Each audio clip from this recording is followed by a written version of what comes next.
Assalamu alaikum. So in this video, we are going to discuss the second one-day international between England and India.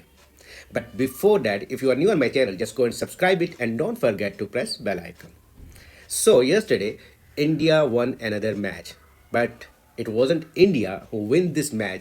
It was England who make India to win this match. कोई proper planning नहीं थी England की। मुझे लगता है कि India में वो खेलने आए हैं, वो सब कॉन्टिनेंट में खेलने आए हैं, इंग्लैंड के पास कोई प्लानिंग है ही नहीं।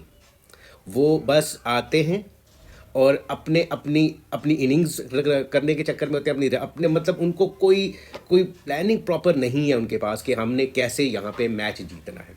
अब आप कल देखें कि आपने पहले बैटिंग की, आपने अच्छा स्टार्ट ले लिया, आपके दोनों ओपनर्स ने आपको 70 प्लस का स्टार्ट दे दिया, उसके बाद आपने रन्स को स्लो कर दिया, फिर आपने 30 ओवर्स में 180 रन्स, अराउंड 180 आपने 30 ओवर में पूरे कर लिए। अब जो अगले 10 ओवर थे, जो मॉडर्न वनडे रूल के मुताबिक अभी फील्डर 6 दायरे के अंदर ही होने हैं, यानी कि 4 फील्डर दायरे से 30 यार्ड सर्कल से बाहर हैं। आपने उन 10 ओवर्स में स्कोरिंग रेट जो था वो बहुत ही स्लो कर दिया। उस स्कोरिंग रेट के स्लो होने की वजह से इंग्लैंड जो थी वो 30-40 रन शॉर्ट हो गई। अब या तो विकेटें ना हों तो फिर तो कहा जा सकता है कि चलें जी आउट ज़्यादा हो गए शुरू में, ऐसी भी कोई बात नहीं थी, सिर्फ 3 आउट हुए थे। या ये हो कि हम ये कहें कि बॉलिंग जो है वो कंडीशन डिफ़िकल्ट है तो वहाँ पे रन्स नहीं बन रहे, ऐसी भी कोई बात नहीं थी। या फिर ये हो कि इंडिया की बॉलिंग बहुत अच्छी थी, ऐसी भी कोई बात नहीं थी। शमी को 8 ओवरों में 70 रन आपने मारा है। मसला क्या था? मसला इंटेंशन का आता है।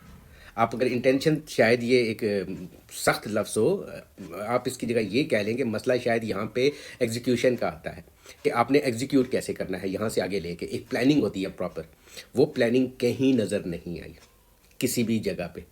इंग्लैंड ने आखिरी 120 बालों पे 120 या 125 रन्स बनाए, जो कि मतलब कि मॉडर्न डे वनडे क्रिकेट में आखिरी 120 बॉलों पे अगर आपके पास 7 विकेटें पीछे पड़ी हों तो 150 तो आराम से बनता है। अगर वहाँ पे 150 रन बन जाता तो कल इंडिया के लिए ये चेज़ करना मुसीबत थी, उनसे चेज़ नहीं होना था। लेकिन कोई प्रॉपर प्लानिंग नहीं थी बैटिंग में। बट जो 30 से 40 ओवरों का जो पीरियड था, जो 10 ओवरों का पीरियड था, वो आपने ज़ाया किया। अब आपने वो ज़ाया किया शायद इसलिए कि हम आखिरी 10 ओवरों में अटैक करेंगे, लेकिन आपने उसके बीच में विकेट्स भी थ्रो की। अब विकेट्स देखिए, आप फॉल्स शॉट पे, एक तो होती है कि आपकी विकेट चली जाए, एक अच्छी बॉल आई, आपने खेला, आपसे आउट हो गए, कोई बात नहीं। लेकिन आजकल समझ लग जाती है कि कौन सी बॉल अच्छी थी, कौन सी अच्छी नहीं थी, कहाँ आपने विकेट खुद दी है, कहाँ बॉलर ने विकेट ली है। इंडिया की बॉलिंग में कल एक वरुण चक्रवर्ती के अलावा मैंने कोई विकेट ऐसी नहीं देखी जो बॉलर ने ली हो। तमाम जो विकेटें थी वो बैट्समैन ने खुद थ्रो की। एक ऐसी जगह पे, ऐसे मौके पे, ऐसी बॉल पे ऐसी शॉट्स मारी गई जो वहाँ पे लग ही नहीं सकती थी। उससे आपका जो स्कोर था वो कम से कम 30 से 40 रन शॉर्ट हो गया। अब क्या होता है, अब इंग्लैंड की बॉलिंग आती है। इंग्लैंड की बॉलिंग में अब देखें, रोहित शर्मा है। रोहित शर्मा का सारी दुनिया को पता है कि बॉल थोड़ा सा पीछे रख के निप इन करना है, अंदर लाना है। और रोहित फर्स्ट्रेट होके या तो हवा में मार देते हैं या वो एलबी आउट हो जाते हैं।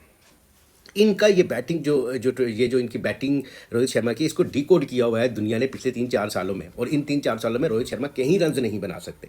बट कल इंग्लैंड ने क्या किया कि तेज़ कराई और उनके पाँव पे कराई, वहाँ से वो मारता रहा, या पाँव पे करा रहे या उठा के दे रहे उसकी बॉडी के पास, वो वहाँ से पुल का तो रोहित शर्मा मास्टर है। अगर आप उसको यहाँ पे उसके जोन में देंगे तो वो तो आपको नहीं छोड़ने वाला। और उसके बाद या था अवे फ्रॉम द बॉडी, मतलब बॉडी से इतना दूर उसको दिया कि वो रोहित शर्मा के लिए एक हलवा था और उसने रनजें बनाई आपके खिलाफ। दूसरा शुभमन गिल थे। इन दोनों पहली जो बैटिंग जो ओपनिंग स्टार्ट था ये 70 प्लस का गया, ओके, और विद इन नो टाइम गया। पहले 10 ओवरों में 80 हो चुका था। वो किस वजह से हो चुका था कि आप खिला रहे हो शुभमन गिल को, आपको पता है कि ये बंदा लेग साइड का पक्का प्लेयर है, ये टांग निकालता है और ये मारता है आपको, सिंपल है इसकी टेक्निक। अब आप ये देखें कि अभी बीजेटी में ऑस्ट्रेलिया ने शुभमन गिल को हिलने नहीं दिया। उसकी रीज़न क्या थी कि या तो इसको राउंड द विकेट आओ और इसको एंगल से बाल बाहर निकालो, ये आपको कैच दे देता है। दूसरी सिंपल है इसकी कि इसको फुल बॉल रखो। अगर राइट आर्म बॉलर जो है वो ओवर द विकेट आ रहा है तो वो उसको फुल बॉल रखे। मतलब फुल पिच करे उसके खिलाफ, और फुल पिच कल एक ही बाल हुई शुभमन गिल के खिलाफ और वो उसको कोई क्लू नहीं लगा बॉल गई कहाँ से और वो बोल्ड हो गया। अब इंग्लैंड ने ना अपनी बॉलिंग में कोई प्लानिंग तो थी नहीं, जस्ट जोर लगाना है, पिच पे बॉल जोर से मारना है। इंडियन विकेट्स पे आप पिच पे जोर का मारेंगे ना तो आपको कुछ नहीं मिलने वाला। वो इंग्लैंड है, वो साउथ अफ्रीका है या वो ऑस्ट्रेलिया है जहाँ पे आप ऐसे आप विकेटें ले लेते हो। यहाँ पे तो आपके बॉडी के पास आती है बॉल, फिर आप एक इंडियन प्लेयर को इंडिया में जब यहाँ पे बॉल दोगे ना तो उसने आपको नहीं छोड़ना, किसी सूरत नहीं छोड़ना। और कल रोहित शर्मा और शुभमन गिल ने यही किया कि वो उसने शुरू में इनको हिलने नहीं दिया। अब दूसरी तरफ आप ये देखें कि उसके बाद क्या होता है, कोहली आते हैं, उसकी विकेट गिर जाती है। कोहली खैर वो चोली है, उससे होना जाना कुछ भी नहीं है, वो एक नाम का किंग है। बेसिकली अगर एक बैट्समैन जो पिछले 17 इनिंग्स में सिर्फ एज दे के आउट हो रहा हो, मेरे ख्याल में उसको क्रिकेट छोड़ देनी चाहिए। एनीवेज खैर कोहली आउट होते, कोहली के बाद एक भी जो बैट्समैन था ना इंडिया का, वो कन्विंसिंग शॉट मार के नहीं, कन्विंसिंग शॉट खेल के नहीं गया। आप हार्दिक पांड्या को देखें, उसने 5 बॉलों में कोई 8-9 रन बनाए हैं, उसने बस छोड़ा है वो शॉट्स खेलने की कोशिश की है जो लगती नहीं है और वो आउट हो गए। बट यहाँ पे ये है कि इंग्लैंड की फील्ड प्लेसिंग, आपने किस प्लेयर के खिलाफ, किस बैट्समैन के खिलाफ कहाँ पे फील्ड रखनी है, आपने वहाँ पे फील्ड नहीं रखी। आपने खुले ओपन एरिया दिए।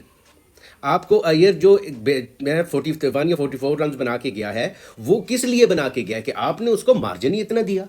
आपको पता है कि इस बंदे की 2 ही जगह हैं, या ये मारता है कवर पे, या ये वो स्वीप मारता है पीछे क्या नाम है लेग साइड पे। आप वहाँ पे 2 फील्डर रख लो। आप उसने 3 चौके मारे वहाँ पे, अगर वहाँ पे फील्डर होता तो वो कैच था।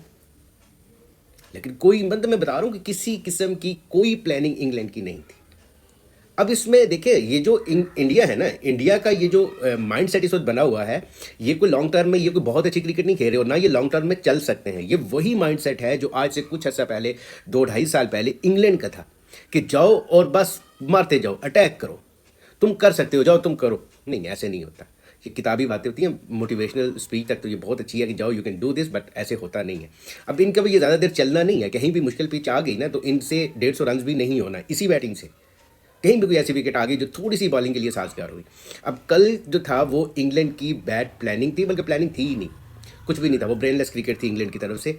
उसको उन्होंने इंडियन उस पर जीत गए। बट ये कोई, मैं ऑनेस्ट टू अल्लाह, मैं इसको कोई बड़ी क्रिकेट होती है ना, जो क्रिकेट बहुत अच्छी होती है जिससे आपको पता चल जाता है यार ये डोमिनेटिंग क्रिकेट थी, ये बहुत ज़बरदस्त क्रिकेट थी, वो नहीं थी। उससे अच्छी तो अभी मैं जो इनिंग्स देखी है साउथ अफ्रीका का जो डेब्यू खेल रहा था, उसने 150 रन बनाया है, उसकी बहुत अच्छी इनिंग्स थी ऐसी विकेट पे जहाँ पे बॉल बैट पे आ ही बहुत मुश्किल से रहा था। एनीवेज इस वीडियो में यहीं तक, इंशाल्लाह मिलते हैं आपसे नेक्स्ट वीडियो में, तब तक अल्लाह हाफिज़, जज़ाकल्लाह खैर।